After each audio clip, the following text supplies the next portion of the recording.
A partir de este momento... Simulaciones. Guión radiofónico original de Pedro Montero. Hoy en día, muchos siglos más tarde, la creación de cerebros artificiales, electrónicos, copia de los biológicos, va a traer como consecuencia la aparición de un universo electrónico simulado, copia del universo real en que nos encontramos. Aunque acaso este universo al que terminamos de calificar de real no es sino la simulación, por algún poderoso cerebro desconocido, de otro universo, y este a su vez de otro que por su parte es copia de otro universo. Universidad del Estado. Laboratorio de simulación. Permanezcan atentos a la pantalla del ordenador, señores. Como pueden apreciar, he dibujado un lapicero. Lo he hecho así porque se trata de un objeto muy simple y de fácil traslación y manejo. ¿Y es otro, profesor Iturmendi? Al lado del dibujo del lapicero he dibujado algo que se parece a una mano, esquemáticamente, desde luego. Vean que se trata solo de las líneas fundamentales y que se asemeja más bien a un guante que a una mano. ¿Y ese otro guante, profesor? Este guante que me estoy calzando ahora mismo sobre mi mano derecha es exactamente igual, una copia del que aparece en la pantalla, o al revés, si lo prefieren. Como pueden observar, por medio del teclado del ordenador, puedo hacer que el guante dibujado adopte diversas posiciones, se aproxime al lapicero y le atrape. Vean cómo, con el simple uso del teclado, los dos dibujos se complementan. El guante que representa a la mano sube hasta el lápiz, lo toma suavemente y lo mueve en distintas direcciones. ¿Lo ven? Sí, perfectamente, profesor. Ahora fíjense en el guante que acabo de ponerme en la mano derecha. No es un guante cualquiera. Para empezar, vean que está unido al ordenador por una gran cantidad de cables. Estos cables sirven para unir determinados puntos de mi guante con los correspondientes e idénticos puntos del guante simulado en la pantalla. Por medio de un proceso muy sencillo al alcance de cualquier estudiante, cuando yo muevo mi mano y adopto determinada posición, el guante de la pantalla se mueve y adopta la misma posición. Es cierto. Esto no tiene nada de sorprendente. Únicamente he logrado prescindir del teclado para animar la figura de la pantalla. Los sensores que hay en el interior de mi guante detectan el cambio de posición y la transmiten por medio de estos cables al ordenador, que efectúa de inmediato la corrección en la postura del guante dibujado en la pantalla. Resulta muy curioso. Esa es la palabra. Hasta el momento se trata simplemente de un espectáculo de feria. No, vean. Procurando hacerlo lentamente para acertar con la postura adecuada, voy subiendo mi mano derecha. ¿Ven? Simultáneamente, el guante de la pantalla va subiendo también y se coloca a la altura del lápiz. Ahora finjo que mi mano derecha toma un inexistente lápiz. El guante de la pantalla atrapa el lápiz dibujado y lo mueve lentamente, al mismo compás que mi mano se mueve. Qué curioso. Curioso, pero perfectamente explicable. Es como actuar con un mando a distancia. Pero, venga acá, Tomás. Póngase usted ahora el guante. ¿Yo, profesor? Sí, póngaselo. Ajá, eso es. Ahora, siempre muy lentamente, vaya subiendo su mano enguantada. Fíjese cómo, simultáneamente, va ascendiendo el guante de la pantalla. Ahora, haga como si tomara un lápiz inexistente en el espacio. Así. Vea cómo el dibujo de la pantalla toma el lápiz y lo mueve de acuerdo con los movimientos de su mano. ¿Nota algo más? Pero si estoy tocando el lápiz con mi mano. No es posible. En tu mano no hay ningún lápiz, Tomás. Lo toco. Sí, lo estoy tocando. Es cierto. Lo está tocando. Está usted tocando un objeto inexistente, o si lo prefiere, un objeto ideal simulado en la pantalla del ordenador. ¿Cómo es posible, profesor Iturmendi? No tiene nada de mágico, mi querido amigo. Sencillamente, los cables que unen el guante que usted lleva puesto, como he dicho antes, transmiten al ordenador sus movimientos, ateniéndose a los cuales el ordenador mueve de forma idéntica el guante dibujado. Pero es que por estos cables, que también tienen retorno, el ordenador envía hasta su guante impulsos eléctricos correspondientes a la posición del lapicero en la pantalla. En los extremos de los dedos, unidos a esos finos cables, hay unos sensores que actúan sobre las células sensibles a la presión de la piel de su mano. De esta forma tan sencilla, usted experimenta una presión determinada, un tacto que le induce a sentir que está sosteniendo un objeto rectilíneo y de determinado grosor y peso. Es totalmente cierto. ¿Por qué no habría de serlo? El procedimiento es de realización complicada, pero la idea básica es elemental. Ahora finja que mueve el lápiz arriba y abajo. Despacio. ¿Ve? El guante, su mano de la pantalla, mueve el lápiz arriba y abajo. Estoy tocando y manejando un objeto inexistente. No tanto como eso. Está usted manejando un objeto simulado, aunque experimenta usted en su mano a ese objeto simulado como objeto real.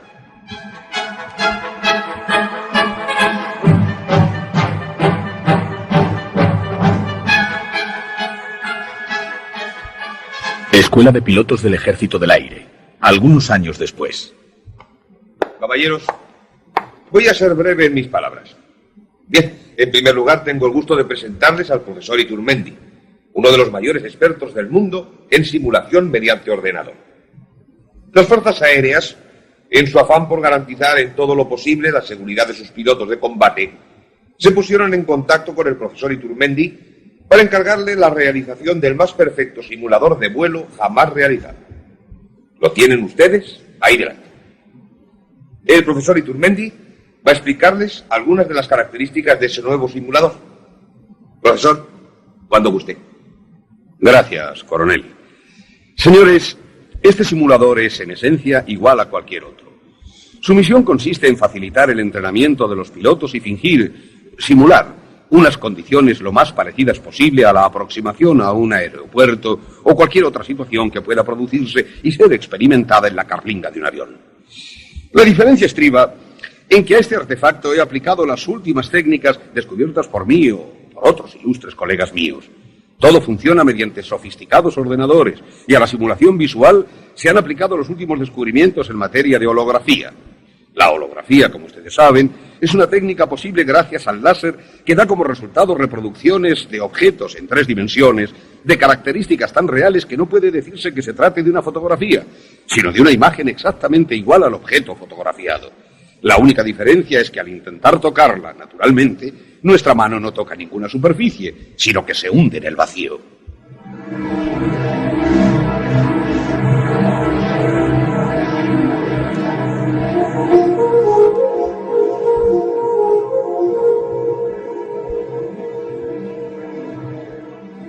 Horas más tarde.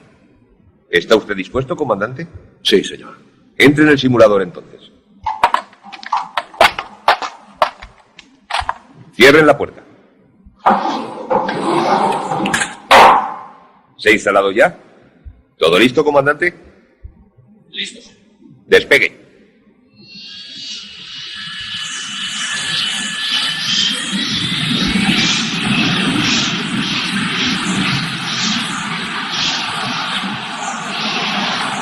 Es increíble, es auténticamente real. El sonido, el paisaje, no se diferencia en nada de un despegue real. Bien, elévese hasta 5.000 pies. Allá voy.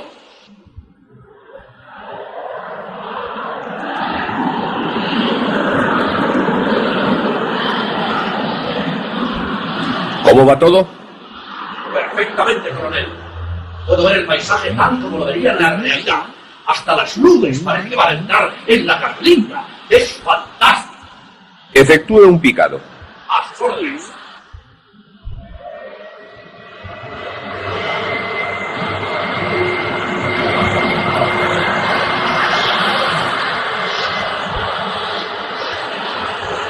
¿Qué tal? Perfecto. El suelo se aproxima vertiginosamente. Perfecto. Bien. Enderece. Permítame, coronel. La sensación de simulación es escalofriante. Enderece. ¿No me ha oído? Con su permiso, mi coronel. Déjame intentarlo. Esto no es un juguete, comandante. ¿Qué es lo que quiere intentar? Voy a experimentarlo, coronel. Ya ha experimentado bastante. Enderece y tome tierra. Es perfecto. ¿Escucha la sirena del peligro inminente? Está usted actuando irresponsablemente y va a provocar alguna avería en el simulador. Es fascinante. El suelo se aproxima a una velocidad de vértigo. Parece que voy a enderezar. No puedo enderezar. Los mandos no responden. Naturalmente, eso es un simulador perfecto. En un reactor de verdad estaría usted sentenciado. A esa velocidad no es posible enderezar ya el morro. Le advierto que ha cometido una falta grave de disciplina. Desconecte el simulador y salga. ¿No me ha oído? No puedo desconectarlo. ¡Continúo cayendo! Le ordeno que lo desconecte y salga. ¡No! ¡Puedo! ¡Hagan algo! ¡Me aproximo a la Tierra! ¡Me voy a estrellar! Está usted en un simulador de vuelo, comandante, no en un avión real. Abra la puerta y salga. ¡Por favor! ¡Por favor! ¡Me voy a estrellar! ¡Hagan algo!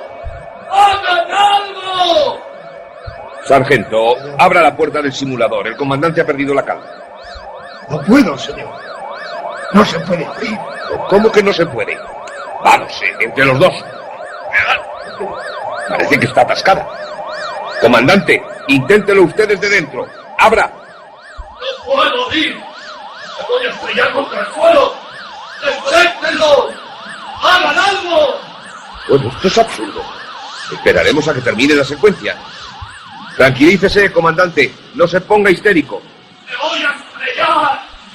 ¡Me voy a estrellar! ¿Qué ha sido eso? Comandante, responda. Comandante, le ordeno que responda. Ya se puede abrir, señor. Pues abra. Señor. Señor. Dios mío. Comandante, está destrozado. Su cuerpo está destrozado.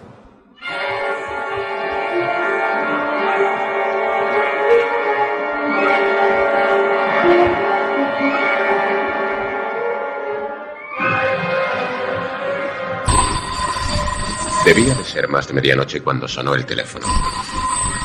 Deposité el libro que estaba leyendo sobre uno de los brazos del sillón y levanté el auricular. Dígame. Tomás, soy el profesor Iturmendi. Profesor Iturmendi. Pero qué sorpresa. Hace años que no sé nada de usted. ¿Dónde se ha metido durante todo este tiempo?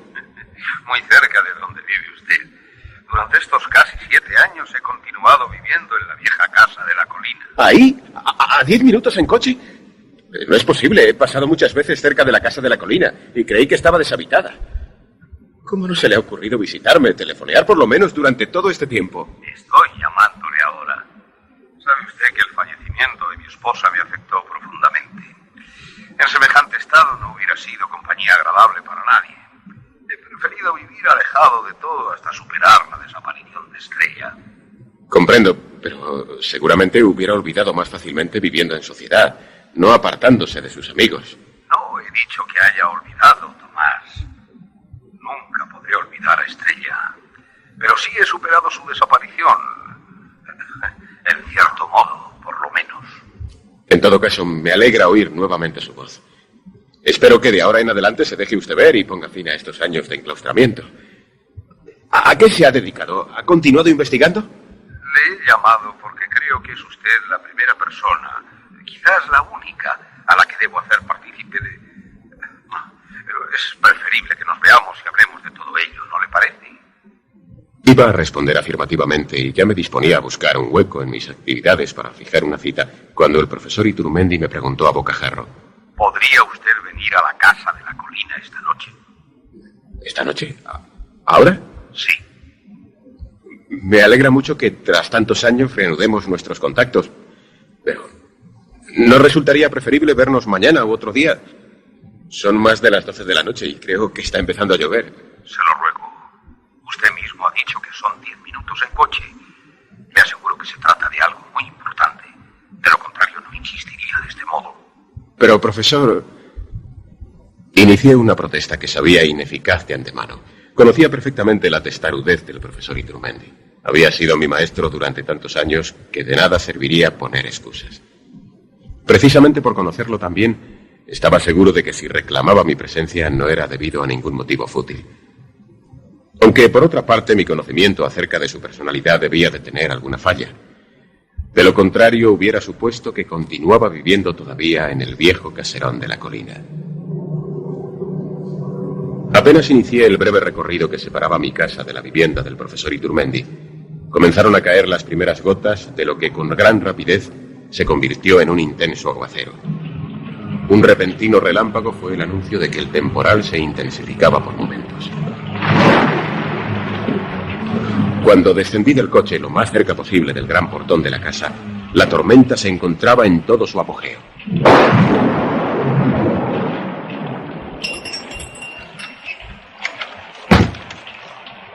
Pase, pase, Tomás.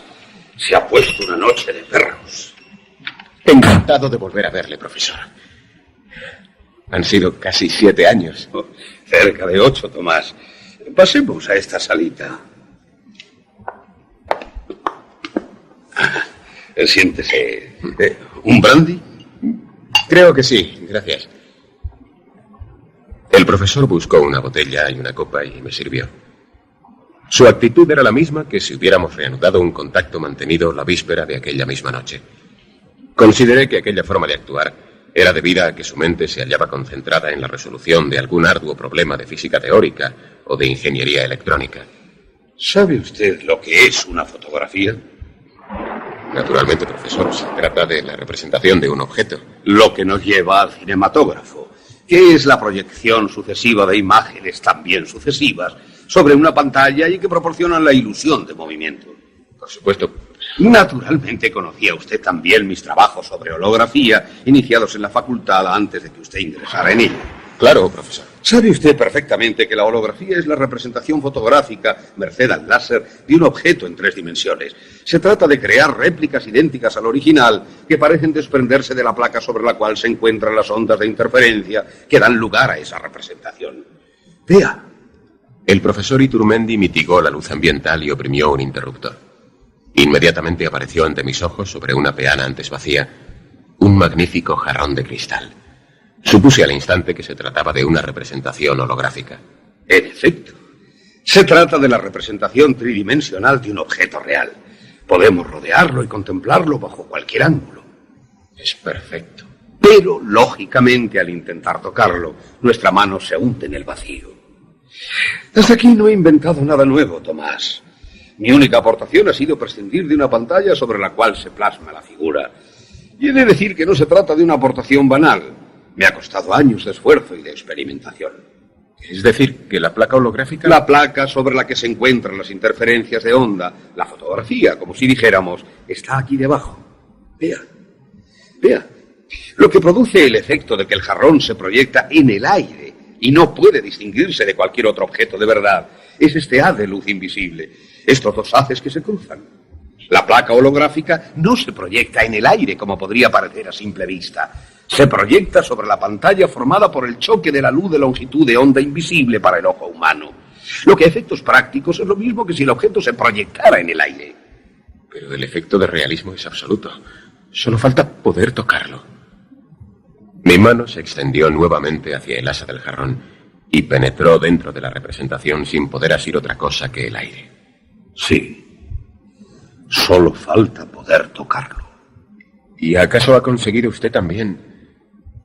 Como respuesta a mi inacabada pregunta, el profesor oprimió un botón y el magnífico jarrón desapareció de nuestra vista. Un momento después, sobre la peana apareció la representación tridimensional de un pájaro, un gorrión. Ante mis asombrados ojos, el gorrión comenzó a dar pequeños saltos, a la vez que sus trinos llegaban hasta mis oídos. Pero es perfecto, profesor. No tan perfecto, amigo mío. Si la luz ambiental es excesiva, vea, la representación casi se desvanece. Por otra parte, los bordes del animal no son completamente nítidos. Hay una pequeña interferencia molesta y el objeto tampoco produce sombra, lo que, desde luego, no sería difícil de obviar. Todo es cuestión de perfeccionarlo. Una mirada al rostro del profesor me bastó para comprender que ya lo había perfeccionado, que había incluso avanzado considerablemente en el terreno objeto desde hacía años de sus investigaciones. Dígame, profesor, ¿ha conseguido usted perfeccionarlo? Sí, lo conseguí, pero el sujeto, el pájaro, murió. ¿Murió? Debido a la cantidad de radiación que tuve que dirigir sobre él para conseguir el perfeccionamiento de mi invento, el pobre animal dejó de existir a los pocos días. Pero no importa, profesor. ¿Usted cree? Le ha arrebatado la vida a ese pobre animal para que pueda seguir viviendo solo ante nuestros ojos. En cierto modo, continúa viviendo mediante esta representación. Supongamos Supongamos que mediante el perfeccionamiento de su invento hubiera sido usted capaz de captar una representación tridimensional y perfecta de un mes de su existencia, o de un año, de todo el tiempo que dura la vida de un gorrión. La simple proyección haría que el pájaro volviera a vivir, y cuantas veces quisiéramos estaría... Volvería a vivir, como usted dice, pero solo para nosotros, no para él, que estaría muerto hace años. Naturalmente, pero todo es susceptible de perfección. Cuando se inventó la fotografía, nadie podía sospechar lo que iba a ser el cine. Y hace 50 años, nadie sabía la sensación de realidad que la holografía podría proporcionar. Esa es la expresión. Sensación de realidad. Vida ficticia. Pura representación de algo ya inexistente para los ojos de un espectador. Eso ya es más que suficiente, profesor. Suponga por un momento que una pobre anciana, a la que sirve de único consuelo un hermoso canario ya muerto, tuviera la facultad, gracias a su invento, de hacerlo revivir en cierto modo y de gozar de su presencia durante el resto de su vida. Eso podría ser una fuente de felicidad para ella. Gozar de la presencia de un fantasma. Sí, en cierto modo sería un espejismo o un fantasma. Por eso es por lo que he denominado este tipo de representaciones fantasmas. De pronto una idea, una enloquecida idea, pasó por mi imaginación. ¿Y acaso? El profesor, como si hubiera adivinado de antemano mi pregunta, se levantó con presteza y me dijo: ahora le ruego que me acompañe. Vamos a descender al piso inferior, al sótano.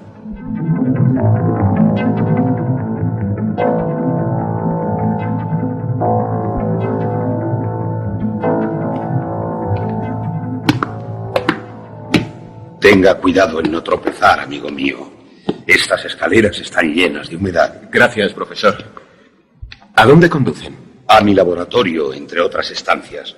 Debido a la fuerza de las radiaciones con las que trabajo, me he visto obligado a situarlo bajo tierra, donde la potencia de los haces no puedan alcanzar a ningún ser vivo. Pase por aquí. Esto no puede ser su laboratorio. No, naturalmente. Esto es una sala de estar, exacta reproducción de aquella en la que nos encontrábamos hasta ahora. Como verá, cada detalle es idéntico al de su homóloga del piso superior, salvo que a través de esas ventanas no es la luz del sol la que se filtra, sino una luz artificial de idéntica longitud de onda. Por lo demás, y salvo que usted escorra la cortina tras la que aparecería un falso paisaje holográfico, en nada se diferencia esta estancia de la de arriba. En nada beneficiaba a aquella sala de estar la colocación de cortinas delante del paisaje. Más bien pensé que su contemplación, aunque se tratara de una perfecta falsificación, alegraría la vista al profesor, y así se lo dije. Quizás, pero a efectos prácticos lo he considerado innecesario. Le aseguro que las escasas veces que me encuentro en la sala de arriba no se me ocurre descorrer tampoco la cortina para mirar el paisaje. Pero tome asiento, por favor. Algo me indujo a sentarme en la exacta reproducción del sillón en que había permanecido sentado en el piso de arriba. Para que la identidad fuera exacta en todos los sentidos, el profesor abrió un armario, sacó una botella de brandy y una copa, en la que me sirvió aproximadamente la misma cantidad que todavía permanecería en la copa de la otra sala de estar. Gracias. Sin duda ha sido la proximidad a su laboratorio lo que le ha inducido a reproducir en este sótano su cuarto de estar. En cierto modo. Pero esta sala, aunque nada a la vista permita adivinarlo, es también un laboratorio. Se asombraría usted si pudiera contemplar la cantidad de cables de fibra óptica y de microcircuitos, chips y microprocesadores ocultos en las paredes, en el suelo y en los muebles.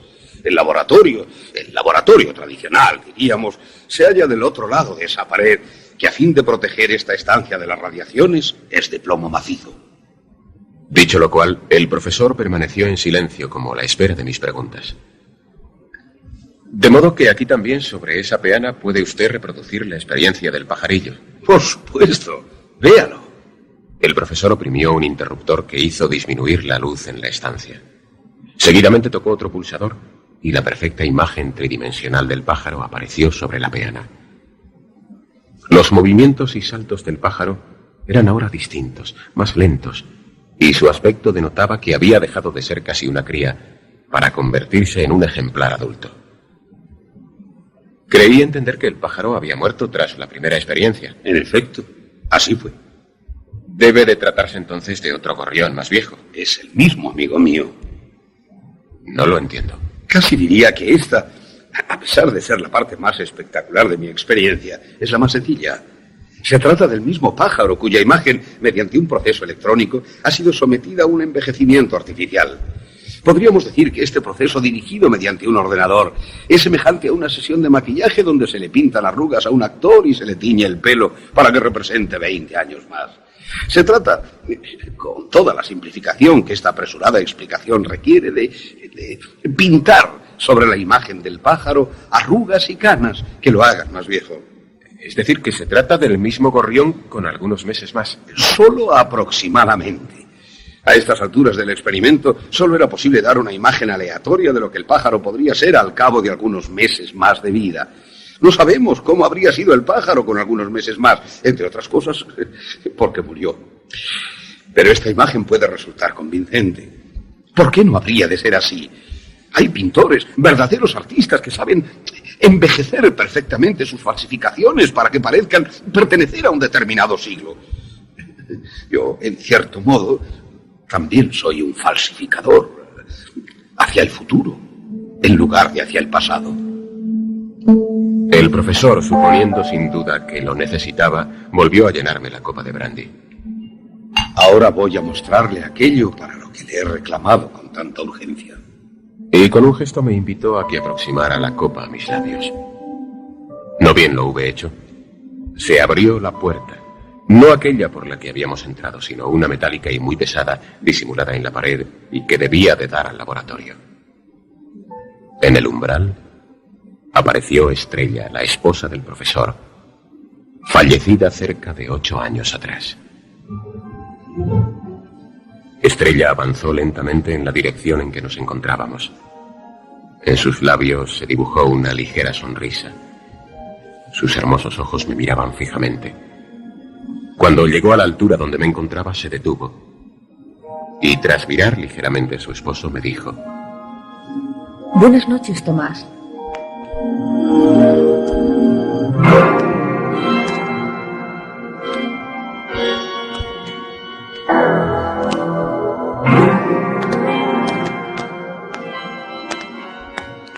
Cuando recobré el conocimiento, el profesor estaba a mi lado y aplicaba a mi frente un paño humedecido. Beba un sorbo de brandy. Le ayudará a recuperarse. ¿Qué me ha ocurrido? Lo lamento en extremo. Supuse que mis demostraciones anteriores habrían dispuesto su ánimo hacia el último acto. Me equivoqué.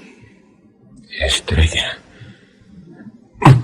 ¡Ay, mi cabeza! No, intente levantarse. Se ha dado usted un buen golpe y me siento responsable de ello. Pero he creído ver... Ha creído usted ver a mi esposa y en realidad la ha visto.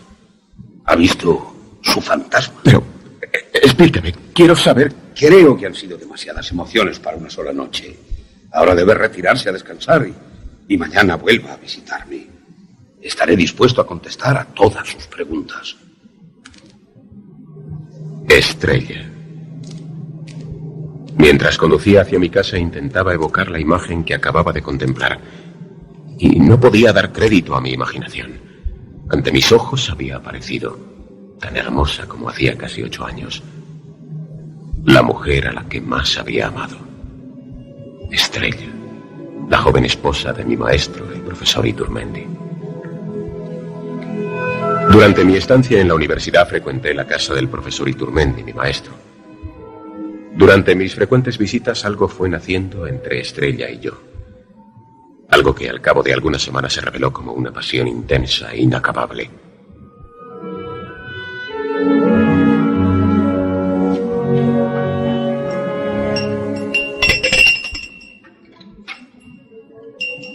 Pase, amigo mío.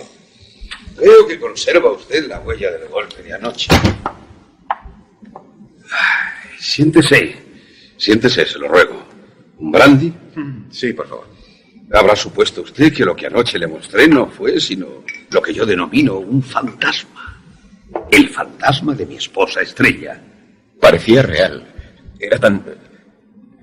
¿Qué ocurrió después de que yo perdiera el conocimiento?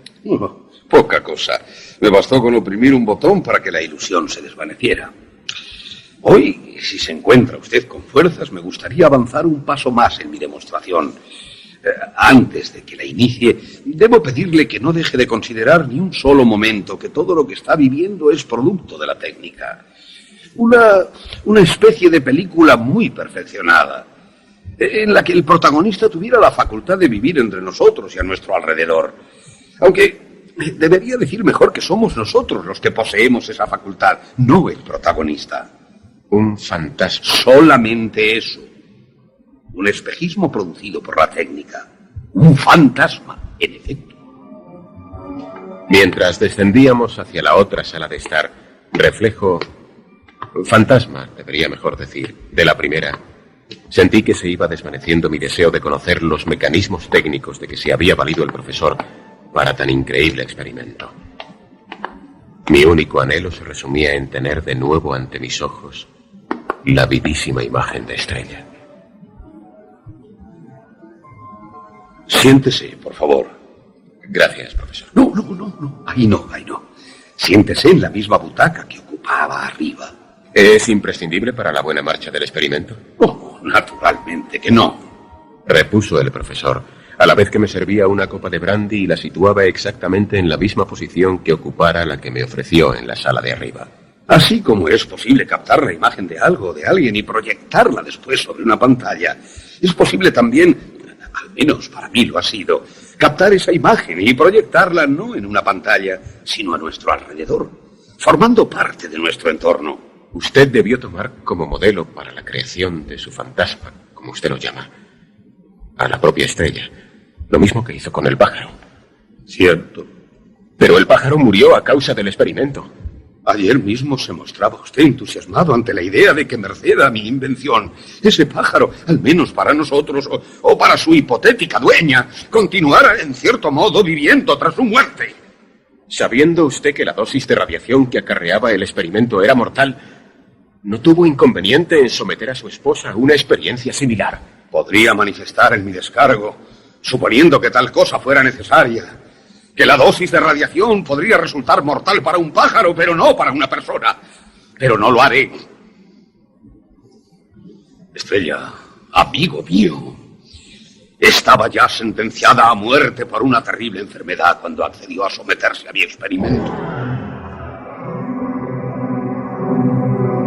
Mientras me dirigía en mi automóvil por tercera noche consecutiva hacia la casa de la colina, mi mente trataba de repasar y de ordenar el torbellino de revelaciones e informaciones a que había tenido acceso en las últimas horas. El punto más confuso, aquel sobre el que mi mente planeaba intermitentemente, era el fallecimiento de Estrella.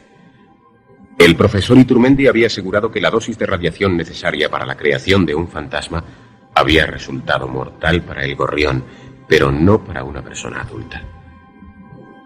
¿Quién podía asegurarme que, suponiendo que Estrella estuviera ya gravemente enferma, como él me había revelado, esta misma enfermedad y la debilidad consiguiente no la habían hecho más susceptible de ser atacada por una dosis de radiación que en otras condiciones habría resultado inocua?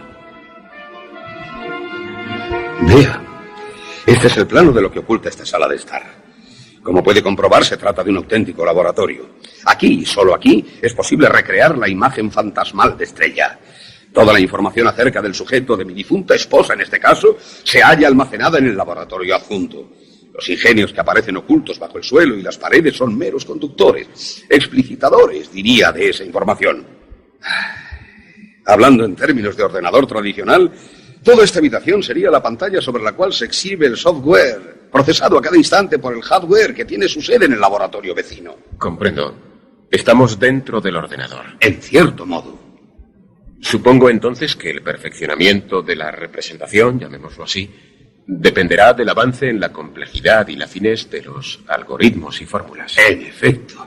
Una vez establecida la base, creado el fantasma, su perfeccionamiento depende únicamente del genio de su creador y naturalmente, de los medios técnicos precisos.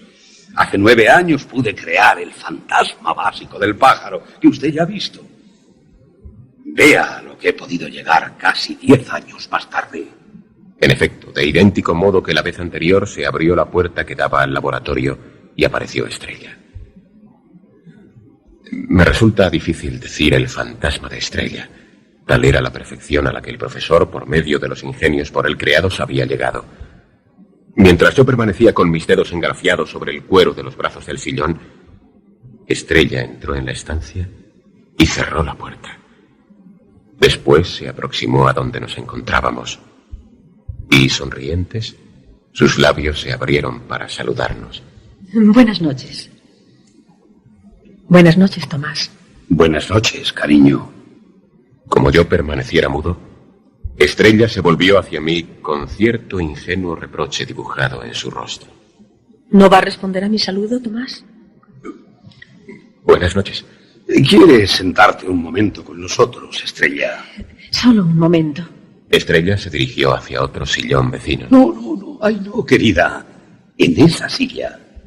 El profesor me miró un momento y dijo: Resultaría incómodo que el asiento del sillón no se hundiera bajo el peso de un cuerpo.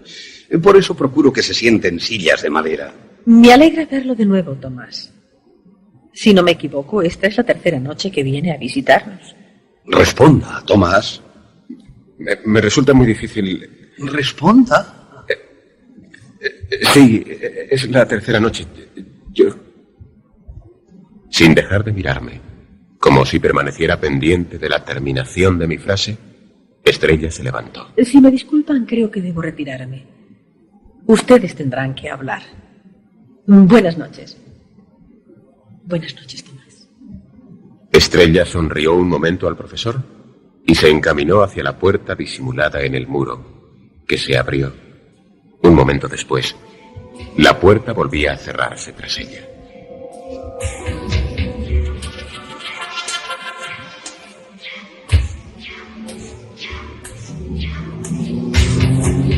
Tras aquella sesión, debido a la cual yo había quedado fuertemente impresionado, el profesor me explicó algunos detalles técnicos de su invento. Detalles que, en esencia, en muy poco se diferenciaban de los que, debido a mi profesión, yo ya conocía. Su invento, su sencillísimo y a la vez ingenioso invento, consistía en la acelerada reduplicación de las memorias y de los procesos de interconexión entre ellas. Una habitación que contenía millones de chips de memoria había sido infectada, ese fue el término que empleó el profesor, con un germen de información de toda la información recogida acerca de Estrella. Durante cerca de 7 años, la información continuó desarrollándose, intercambiándose aleatoriamente, multiplicándose, hasta que aquella estancia repleta de chips, aneja a la habitación del ordenador, junto a la cual se hallaba la falsa sala de estar, se había convertido en una verdadera acumulación de neuronas artificiales. En un verdadero cerebro artificial.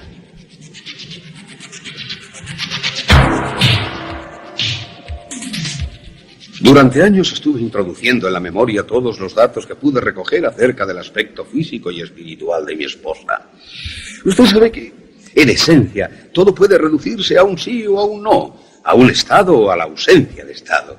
Cuando el avance de su enfermedad anunció que su fallecimiento estaba próximo, aceleré el proceso.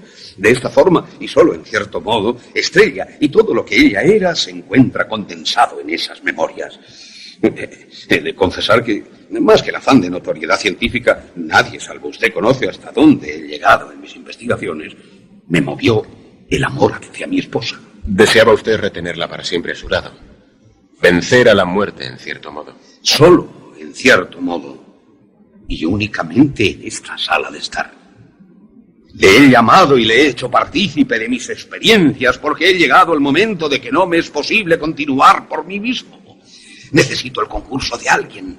¿Y quién mejor que usted? Que fue mi alumno más aventajado y que, además, conocía a mi esposa.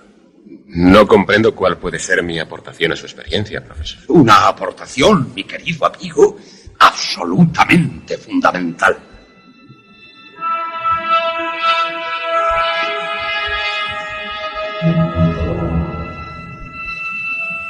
Cuando regresé a mi domicilio cerca ya de las 4 de la mañana, pensamientos confusos me asaltaban.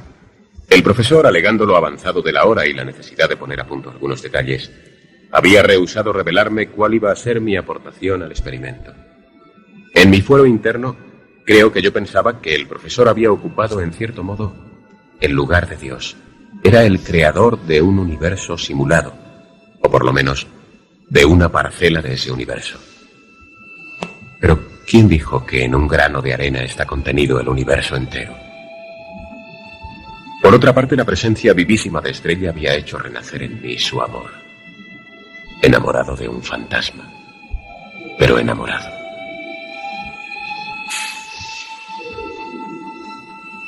¿Le sirvo más? No, gracias. En la segunda habitación que le he descrito hay un número de memoria similar a las que conforman el fantasma de Estrella. Ahora se encuentran vacías y a la espera de albergar en ellas las cifras binarias, los síes y los noes que, multiplicados casi hasta el infinito, darán lugar a un segundo fantasma. El mío. ¿El suyo, profesor? En efecto. No le oculto que durante todos estos años solo una cosa me ha mantenido vivo: la creación de esta poderosa máquina capaz de reproducir de forma fantasmal la persona de mi difunta esposa. He repartido la mayor parte de mi tiempo entre mi laboratorio y esta falsa sala de estar, absorto en la contemplación de mi obra, perfeccionándola, conviviendo con ella. Tan solo la presencia de esta imagen me ha mantenido unido a este mundo. Pero, profesor... Por eso le dije hace unos días que no me había resignado a la muerte de Estrella, sino que, en cierta forma, la había superado. A pesar de todo lo que me ha mostrado, profesor, debo de... Estará mediante la creación de mi propio fantasma. Pero dijo usted que las energías precisas pueden resultar peligrosas. Tendré que afrontar ese riesgo. Escuche, Tomás. Voy a mostrarle lo que debe usted hacer cuando yo permanezca a disposición de la máquina y todo mi ser vaya siendo transmitido en lenguaje binario al ordenador.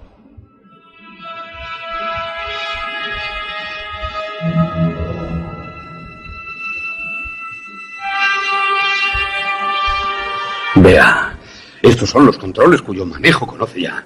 Yo me introduciré en esa especie de catafalco donde deberé permanecer por espacio de cierto tiempo, al cabo del cual la puerta se abrirá automáticamente. Apenas yo me introduzca en esa cápsula, usted desencadenará el proceso y esperará en la sala de estar vecina a salvo de las radiaciones. Mientras permanecía sentado en la sala de estar contigua al laboratorio, contaba los minutos que habían transcurrido desde que el profesor se encerrara en aquella especie de catafalco y yo pusiera en marcha la primera de las sesiones de que constaba el proceso. Cuando había transcurrido apenas una tercera parte del tiempo previsto, advertí que comenzaba a abrirse la puerta disimulada en la pared. Un momento después, apareció el fantasma de Estrella, tras el cual la puerta volvió a cerrarse. La imagen caminó lentamente hacia donde yo me encontraba. El único signo de que no se trataba de un verdadero cuerpo físico era la ausencia de su propia sombra. Sin dejar de mirarme, Estrella, no puedo por menos de llamarla por su nombre sin anteponer otro calificativo, se detuvo a mi lado y me habló. Tomás, soy yo. No debes temer nada. Estrella, todavía no puedo creerlo. No seas incrédulo, Tomás. Toca mi mano. Trémulo, fui elevando mi mano hasta rozar con mis dedos la de Estrella. Cuando esperaba que se hundieran en el vacío, advertí que encontraban resistencia. No se trataba de verdadero tacto, sino de una especie de rechazo. Quizá el profesor me había ocultado que ya había comenzado la experimentación con los campos de fuerza. Estrella, ¿cómo has podido...? No te detengas. ¿Temes dialogar con una imagen? Era un fantasma, un reflejo de la información contenida en alguna parte. Pero soy lo más parecido a Estrella. Y entre toda la información transmitida a esa máquina, también se reflejaron en sus memorias mis sentimientos. Escucha atentamente, porque no tenemos mucho tiempo. Aunque te lo ha ocultado, mi esposo conocía nuestra relación. Él continúa locamente enamorado de mí y proyecta convertirse con tu ayuda en lo que yo soy ahora. Tras fingir que se sirve de tu ayuda, cosa que no es necesaria, te hará desaparecer. Acabará contigo. Fingirá que existe una tercera cámara de memoria y te invitará a seguirle en su experiencia. Pero tal tercera cámara no existe. Morirás. La única solución estriba en que tú ocupes su puesto en el habitáculo en el que ahora se encuentra él. Pero quizás moriré como... ¿Como yo? Él también te ha mentido respecto a lo de mi enfermedad. Yo me sometí gustosa a su experimento y él me ocultó que la dosis de radiación era mortal. Su locura lo ha llevado a preferir su propia creación al ser auténtico.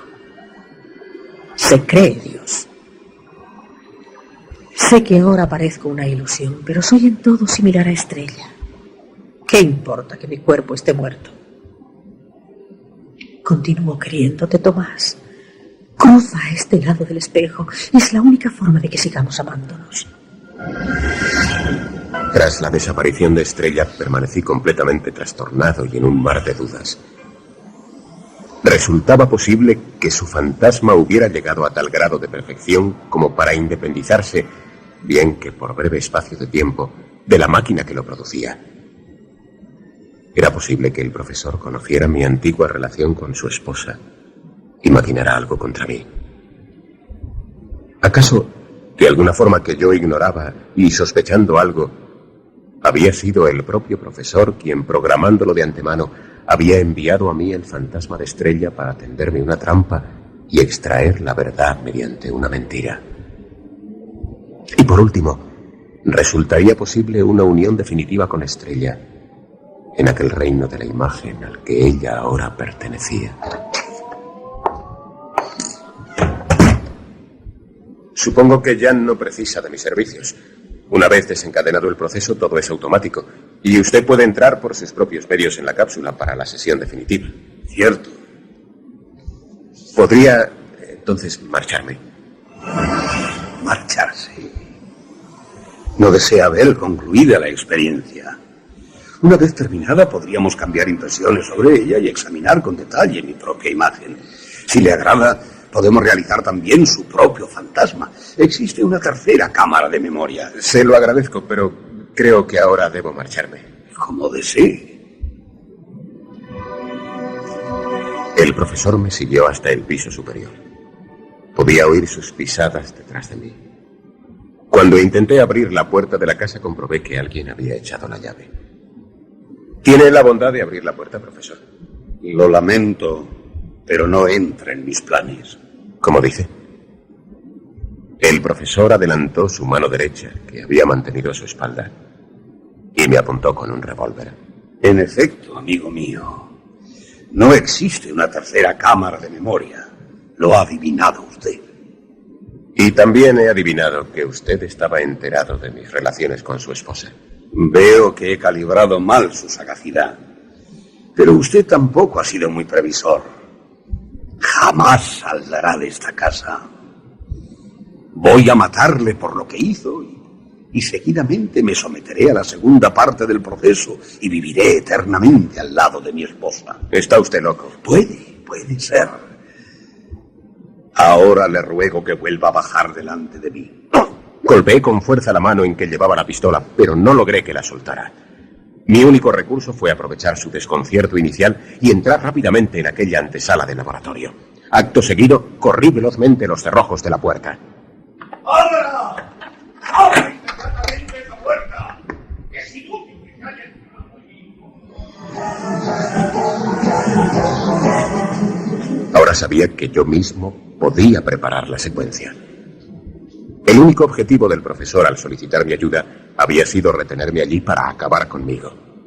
Procedí en primer lugar a borrar lo ya impreso en la primera sesión del profesor y seguidamente programé la máquina. Inmediatamente me deslicé en el interior del catafalco. Como ya no temía por mi vida, programé las 2 sesiones seguidas. Tras un periodo de tiempo que me pareció de siglos, me hallé delante de la consola de mandos. Miré hacia mi derecha y vi mi cuerpo, aparentemente muerto dentro de aquel catafalco. Miré a mi izquierda. Estrella me sonreía a pocos metros de donde me encontraba. Me aproximé hasta ella y tomé su mano. Su tacto me resultó maravillosamente suave. Sus labios no se abrieron, pero hasta mí llegó su voz. ¿Nos vamos?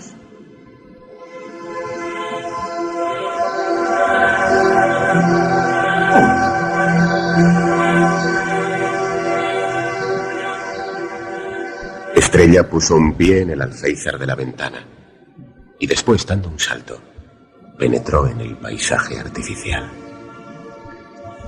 Yo me subí también al alféizar y tras un momento de vacilación di un salto y caí sobre la blanda hierba. Campo a través, cogidos de la mano, corrimos alejándonos de aquella casa. Poco después, llegaríamos a la mía.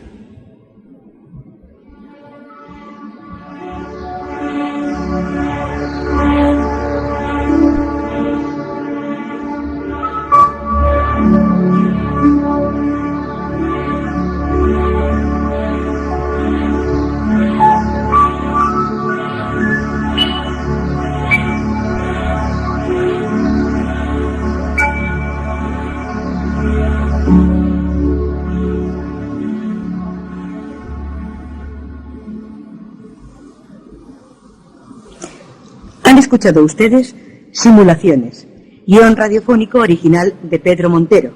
Han sido sus intérpretes José María del Río, Teófilo Calle, Aurora Vicente, Antonio Medina, Aníbal Vela, Luis Alonso Carrasco, Rafael Naranjo y José Segura. Efectos especiales, Bernardo Mingo y Joaquín Úbeda. Control y registro de sonido, Armando Multedo y Adolfo Abarca. Montaje musical, Pilar de la Peña. Dirección y realización, Gonzalo Corella.